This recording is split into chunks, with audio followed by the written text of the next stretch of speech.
ప్రభువైన యేసుక్రీస్తు యొక్క పరిశుద్ధమైన నామములో ఈ వాక్యాన్ని వింటున్న అందరికీ కూడా house of vision international ministries తరపున హృదయపూర్వకమైన వందనాలు తెలియజేస్తా ఉన్నా. అందరూ బాగున్నారు కదా, ధైర్యంగా ఉన్నారు కదా, క్షేమంగా మరి ప్రభువు మనల్ని కాపాడి రక్షిస్తున్న విధానాన్ని బట్టి ప్రభుని ఎంతో స్తుతిస్తా ఉన్నాం. మరి యుద్ధ వాతావరణాలు నెలకొన్న పరిస్థితుల్లో మనం ఉండగా దేవుడు తన ఉన్నతమైన కృప మన పట్ల చూపిస్తా, ఆయన ప్రేమ మన పట్ల వెల్లడిపరుస్తా ఉన్నాడు. కనుకనే మనం ఇంకా సజీవులమై ఉన్నాం కదా. ప్రార్థన దేశాల యొక్క భవిష్యత్తును మార్చగలుగుతుంది. ప్రభు 2వ దినవృత్తాంతాల గ్రంథంలో అదే మాట చెప్తారు. నా పేరు పెట్టబడిన జనులు తమను తాము తగ్గించుకుని ప్రార్థన చేసిన వెతికి ఎడల ఇదిగో ఆకాశం నుండి నేను వారి ప్రార్థన విని వారి దేశాన్ని బాగు చేస్తానని. కనుక బాంబులు శబ్దాలు దేశాలను కదిలించవచ్చు, కానీ అంతకంటే శక్తివంతమైనది దేవుని ప్రజలు చేసే ప్రార్థన. ఆ ప్రార్థనలు ఆకాశాన్ని పరలోకాన్ని కదిలిస్తాయి, పరిస్థితులను మార్చగలుగుతాయి. గనుక ధైర్యంగా ఉందాం. దేవుడు మనతో ఉన్నాడు. ఆయన విడిచిపెట్టే దేవుడు కాదు. మనల్ని, మన కుటుంబాలను, మన దేశాలను దేవుడు మరి శాశ్వతమైన తన మహిమ కొరకు నిలబెట్టగలిగిన దేవుడు. గనుక ధైర్యంగా ఉందాం. యుద్ధాలు తాత్కాలికమైనవే, కానీ దేవుని యొక్క ఉద్దేశాలు శాశ్వతమైనవి. గనుక భయంతో కాక విశ్వాసంతో మరి ఈ దినాన్ని మనం ఆరంభిద్దాము. ఆందోళన చెందకండి, ప్రార్థన చేసుకుందాం. మార్చి నెల 3వ తారీఖు 2026 సంవత్సరం. ఈనాటి వాక్య ధ్యానం 1 యోహాను పత్రిక 3వ అధ్యాయం 9వ వచనం. దేవుని మూలంగా పుట్టిన ప్రతి వానిలో ఆయన బీజం నిలిచిన గనుక వాడు పాపం చేయడు. వాడు దేవుని మూలముగా పుట్టినవాడు గనక పాపము చేయజాలడు. మీరు దేవుని మూలంగా పుట్టినవారైతే ఆయన యొక్క దైవిక జీవం మనలో ఉంటుంది. ఈ దైవికమైన జీవితం మనల్ని తప్పుదారిలో నుంచి రక్షించి ప్రభు కొరకు శక్తిమంతులముగా, భయము, అస్థిరత, ఏ విధమైన సమస్య మనకున్నా సరే దేవుని యొక్క శక్తితో మనం నిలబడడానికి మనకి ధైర్యాన్ని ఇస్తుంది. ఈ యొక్క వాక్యం మనకి జ్ఞాపకం చేసేది మనం ఒంటరిగా లేం, దేవుడు మనతో ఉన్నాడు. ఏ విధమైన భయాలు, ఆందోళనలు మన జీవితాన్ని దెబ్బతీయలేవు అనే స్థిరత్వాన్ని ఈ వాక్యం మనకి పదే పదే జ్ఞాపకం చేస్తూ ఉంది. దేవుని మూలముగా పుట్టిన ప్రతి వానిలో అంటే దేవుని నుండి జన్మించడం అంటే శారీరకమైనది కాదని తెలుసు మనకి. ఆత్మీయంగా మనం తిరిగి జన్మించడం. యేసుక్రీస్తు ప్రభు నికోదేముతో కూడా అదే మాట చెప్తారు. ఒకడు క్రొత్తగా జన్మిస్తేనే తప్ప దేవుని యొక్క రాజ్యాన్ని చూడలేరు. అవును, కాగా ఎవడైనా క్రీస్తునందున్న ఎడ్ల వాడి నూతన సృష్టి. అవును, సమస్తము కూడా క్రొత్త. అంటే మనలో నూతనమైన స్వభావం కలిగి ఉండడం, పాపాన్ని విడిచిపెట్టి అంతవరకు పాపాన్ని ప్రేమించిన మనసే అప్పటి నుండి పరిశుద్ధతను ప్రేమించే వారిగా, హృదయముగా మారాలి. దేవుని మూలంగా పుట్టిన ప్రతి వానిలో కూడా ఆయన యొక్క బీజం నిలిచును. అవును, దేవుని యొక్క విత్తనం, దేవుని యొక్క జీవం మనలో నిలిచి ఉండేది. దేవుని యొక్క వాక్యమే, దేవుని యొక్క విత్తనం, దేవుని యొక్క వాక్యం. 1 పేతురు పత్రిక 1వ అధ్యాయం 23వ వచనం ప్రకారం మీరు క్షయమగు బీజము నుండి కాక శాశ్వతమగు జీవము గల దేవుని వాక్యం మూలముగా అనగా అక్షయ భోజము నుండి పుట్టిన వారు. చూసారా ఎంత అద్భుతమైన విషయాన్ని దేవుడి రోజున మనకి జ్ఞాపకం చేస్తా ఉన్నారు. అక్షయ బీజం, వాక్యానికి ఉన్న శక్తి. అవును, అది నశించిపోకుండా, లోకంలో పడిపోకుండా శాశ్వతమైన జీవాన్ని వెతికే వారిగా వాక్యం మనల్ని సిద్ధపరుస్తుంది. 2వది పరిశుద్ధాత్మ. గలతీ పత్రిక 5వ అధ్యాయం 16వ వచనం. ఆత్మానుసారంగా నడుచుకుని అప్పుడు మీరు శరీర ఇచ్చను నెరవేర్చరు. దేవుని యొక్క వాక్యం, పరిశుద్ధాత్మ ఎప్పుడైతే మనం కలిసి మనం జీవిస్తామో అప్పుడు మనం పాపంలో ఇక మనం జీవించలేం.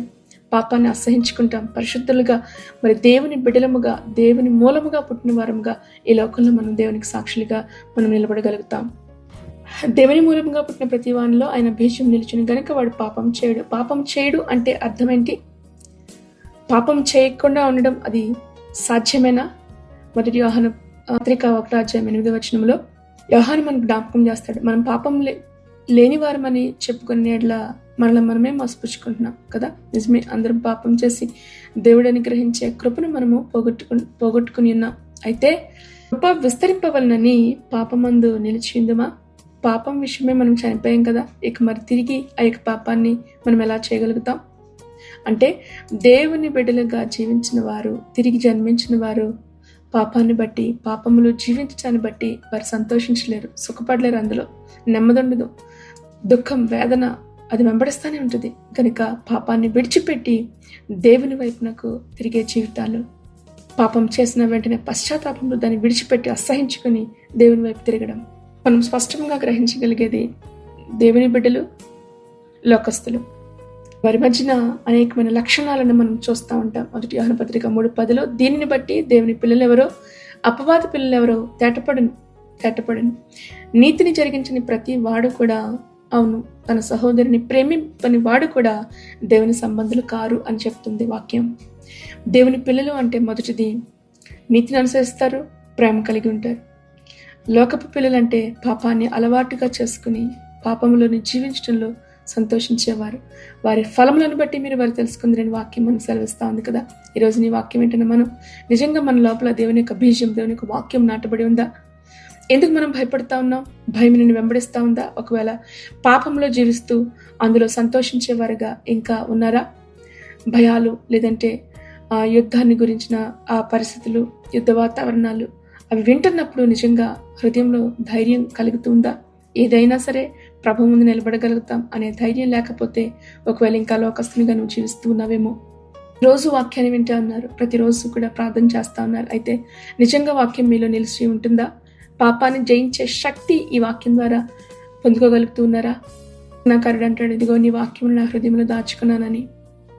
కనుక దేవుని యొక్క వాక్యానికి లోబడిపోదాం, పరిశుద్ధాత్మకు మనం లొంగిపోదాం, పాపపు ఆలోచనలు విడిచిపెడదాం, దేవుని వైపునకు మనం చూద్దాం. ఎందుకంటే ఇదిగో దేవునికి లోబడి అప్పుడు అపవాదిని ఎదిరించుటి వాడి మీద నుంచి పారిపోను. పాపాన్ని అలవాటుగా మార్చుకోకండి, పాపాన్ని ఒక సరదాగా తీసుకోకండి. పాపం ప్రమాదం. జారిపోవడం చాలా సులువు. చూడండి, దిగిపోయే మెట్లు చాలా సులువుగా ఉంటాయి, కానీ ఎక్కే మెట్లు చాలా కష్టం. నీవున్న స్థితిలో నుంచి ఈ రోజున నువ్వు దిగిపోవడానికి సిద్ధంగా ఉన్నావేమో, అలవాటు అయిపోయిందేమో. జాగ్రత్త సుమా. ఉద్దేశపూర్వకంగా పాపంలో నువ్వు కొనసాగితే అది నీకు ప్రమాదకరం. ఈ వాక్యం వెంటనే మీకు ఎదుటివాడి తీర్పు తీర్చాల్సిన అవసరం లేదు. మీకు మీరే ఆలోచించకండి. పాపంలో జీవిస్తున్నప్పుడు పర్వాలేదు, లేముందులే అనుకుంటూ వెళ్ళిపోతుంటే ఇంకా నువ్వు లోకస్తునిగానే ఉన్నావు. జాగ్రత్త. అయితే వాక్యం మనకు సెలవిస్తా ఉంది, దేవుని బీజము వాక్యము అనే ఆ యొక్క అక్షయ బీజాన్ని కలిగిన వాడు పాపం చేయలేడు, అందులో సంతోషించలేడు. గనుక ఈ రోజున మనం ఈ వాక్యాన్ని వెంటనే ప్రతి ఒక్కరు కూడా ఒక హెచ్చరికగా మనం తీసుకుందాం. దేవుని యొక్క వాక్యం నిన్ను రక్షిస్తుంది, నిన్ను హెచ్చరిస్తుంది, నేను సరిచేస్తుంది, పరిశుద్ధత వైపుకు నేను నడిపిస్తుంది. అటువంటి శక్తి వాక్యానికి ఉంది. వాక్యానికి లోబడ్డానికి సిద్ధంగా ఉన్నారా? వాక్యం వెంటనే మీ అందరికీ కూడా దేవుడు అటువంటి నడిపింపుని దయచేయను గాక. ప్రతి పరిస్థితిలో కూడా దేవుడు మిమ్మల్ని నిలబెట్టి స్థిరపరిచి ధైర్యంతో నిలబెట్టను గాక. ఈ వాక్యం ద్వారా ప్రతి ఒక్కరిని దేవుడు దీవించి ఆశీర్వదించును గాక. ప్రార్థన చేసుకుందాం. మహాపరిశుద్ధుడైన తండ్రి, మీ పరిశుద్ధ నామాన్ని బట్టి మీకు వందనాలు. మా హృదయాలలో నీ వాక్యము వెత్తబడినప్పుడు అది ఫలించటకు సహాయం చేయి. పాపంలో కొనసాగకుండా పరిశుద్ధమైన జీవితాన్ని గడపడానికి నీ కృపను నీ బిడ్డలకు మీరు దయచేయండి ప్రభా. లోకములోనే ఉంటూ ఒక చేత్తో ఒక లోకాన్ని పట్టుకుని మరొక చేత్తో నైనా పరిశుద్ధమైన జీవితాన్ని కొనసాగించుకోవాలనుకునేవారు అనేక మంది ఉన్నారు. అది అసాధ్యమైన విషయాన్ని నీ బిడ్డలకు మీరు తెలియచేయండి. నీ కృప చేత, వాక్యం అనే బీజము చేత ప్రభా నీ బిడ్డల్ని పరిశుద్ధపరచు నాటండి దేవా. పాపమునకు దూరంగా పారిపోవడం, యోసేపు వలె పారిపోయి ప్రభా నీ సన్నిధిలో నీవు కూర్చోబెట్టాలనుకుంటున్నా, నీవు ఇవ్వాలనుకున్న స్థానాలను స్వతంత్రించుకునే కృపను నీ బిడ్డలకు మీరు దయచేయండి. బలపరచమని అడుగుతూ ఉన్నాం. ఇదిగో ప్రపంచం యొక్క పరిస్థితులు అనిశ్చితతో ఉన్నాయి ప్రభా, భయముతో ఆందోళనతో ఉన్నాయి.